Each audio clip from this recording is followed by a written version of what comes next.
everyone, today I'm going to show you how to get your mandala template started. So the three things that you're going to need today are a pencil that's nice and sharp. You need something circular to trace. You want it to be pretty big, about the width of your sketchbook. You might be able to find like a big Tupperware bowl or a vase or a paint can or something like that, but it's something pretty big and circular that you can trace. And then you'll need a pair of scissors today. So to start out, you're going to find your object that you're going to trace. And you're going to trace it in the middle of your sketchbook page.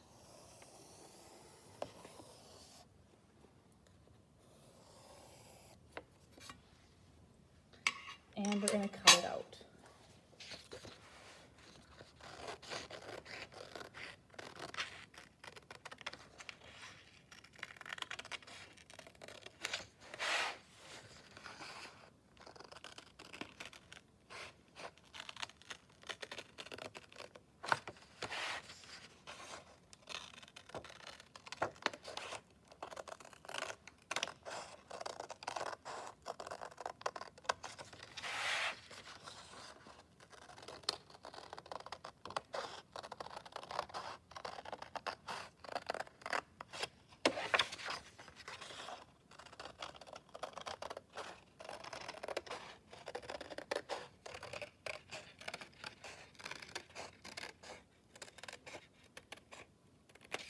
All right, there we go. So we have our circle template now.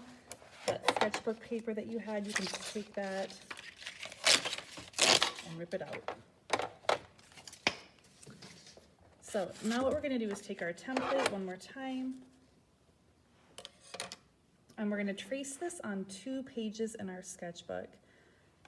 And the reason we're doing that is so that we have one traced as backup. Just in case we make a mistake in the future, we have one ready to go, just in case. So I have one traced.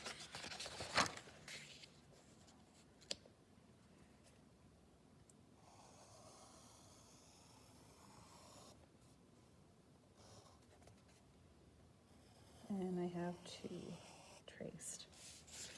All right, so I have my circle traced now twice in my sketchbook. I'm going to put that to the side for a moment. I'm going to come back to my template. So what I'm going to do now is take that template and I'm going to fold it in half. It's really important that when you fold this, you make sure the edges are lined up all the way around as accurately as possible.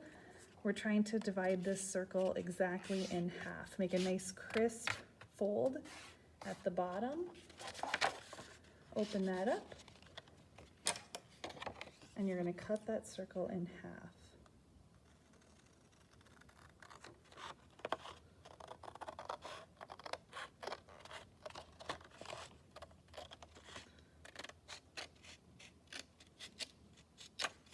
There we go.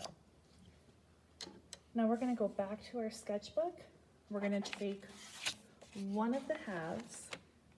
We're going to put it right on top. And we're gonna make sure that it's lined up all the way around where you've traced it. Make a little tick mark at the top and at the bottom. And we'll do the same thing on the next page as well, on both of our templates. Again, this is just our backup in case we need it while we're working on our project. There we go. Now I'm gonna take that half circle that I've created. I'm going to take that, fold it in half one more time. Again, make sure that it's lined up on this edge really accurately. Make sure it's lined up across the top, all across here very accurately. Do a nice crisp fold. Open it up. Cut it in half again.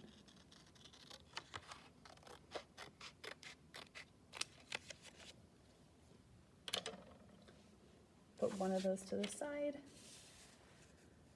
line it up in your template again, make a little tick mark right here. If you want to make sure it's accurate, double check it this way as well. Make sure that the circle really goes all the way across and all the way across, and then we'll do the same thing over here. Make Make a little tick mark right here. Again, double check, make sure that it fits all the way around. So now we have our circle divided into quarters. We'll do the same thing on our practice. Line it up. Make a little tick mark, double check it. Make sure it fits there. And this way.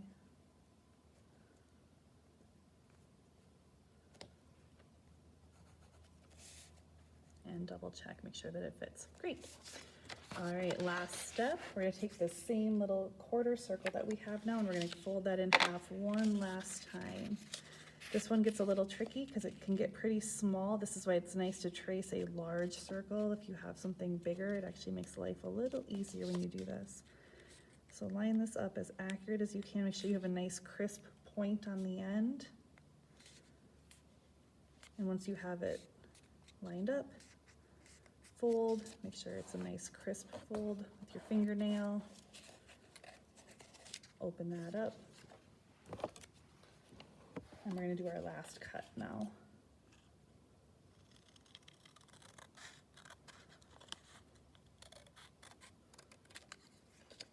Put one of those to the side.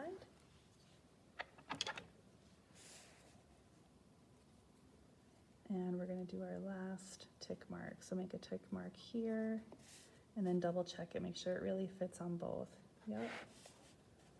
Put it right here. Double check.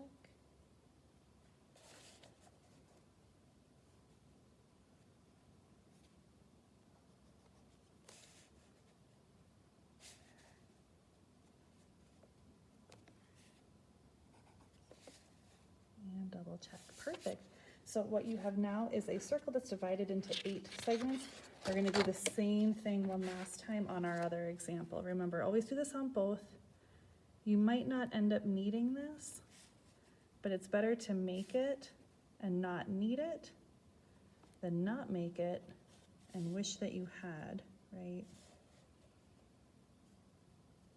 And who knows, maybe you'll enjoy this project so much you'll do a second one just because you enjoy it and you want to do one for fun. There we go. Perfect. Okay. Our mandala template is ready to go. The next video I'm going to show you is this is the template that you'll be using to create your design.